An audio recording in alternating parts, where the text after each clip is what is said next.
It's award season in the WNBA, and ballots will be sent out to voters soon. So with a smidgen more than a week left in the regular season of play, we're going to look at the candidates for all of these awards, who has the best chances to win, and who maybe could lose some ground depending on who they're playing in this final week.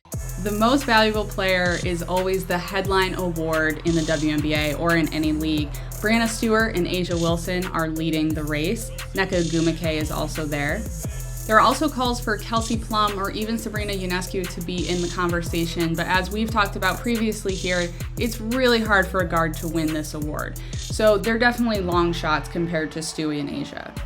The one award that you could argue is absolutely locked up already is Sixth Player of the Year, and that would be Brianna Jones of the Connecticut Sun.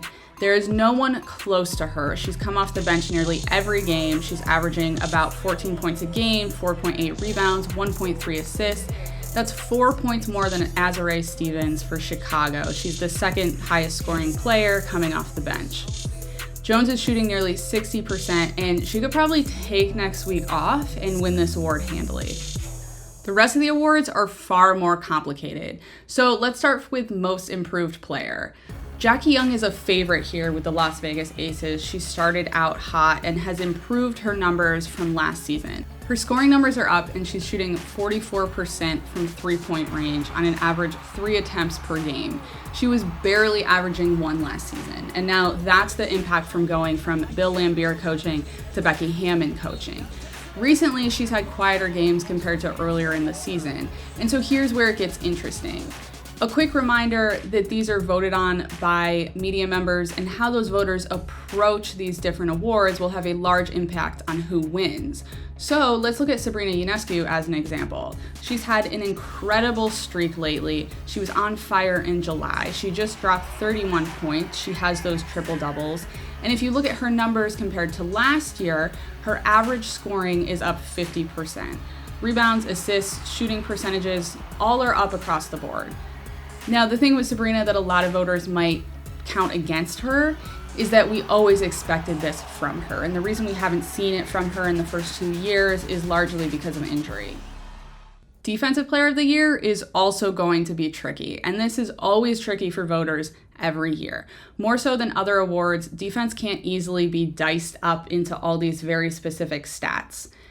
Ezi Megbagor and A'ja Wilson lead the league in blocks. Brittany Sykes with the Los Angeles Sparks leads in steals. She's followed there very closely by Breanna Stewart, Alyssa Thomas, Chelsea Gray, and Nneka Ogwumike.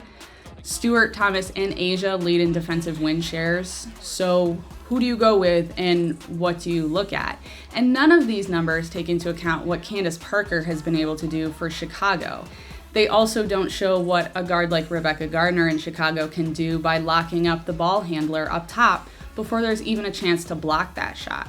We're going to focus on Stewart here. She is definitely a favorite for this award, and she can make a very strong case with 2 games against the Aces and 1 against the Sky to close out the season. Those are the 2 best offenses in the league, and if she can keep those scores in check, recency bias is great for players going down the stretch. Finally, we're going to talk Rookie of the Year, and compared to last year, this year's race is strong and it is tight. The Atlanta Dream's Ryan Howard, Indiana Fever's Nalissa Smith, and Washington Mystics' Shakira Austin are all at the top. Howard came out strong, she has still played well throughout the season, and she is many people's favorites to win. But there's time for Austin and Smith to really make some headway in this race. Austin has the best offensive and net rating of any rookie, and Smith leads all rookies in rebounds. She's also shooting at a better mark. Now, the Mystics and the Fever play twice in the final weekend of the season, so seeing these rookies go up against each other, seeing how they fare, seeing their offensive and defensive power will also help as voters decide who should win this one. As players are fighting for playoff spots and in these races for the end of the season awards, it will be an interesting end to the regular season in the W.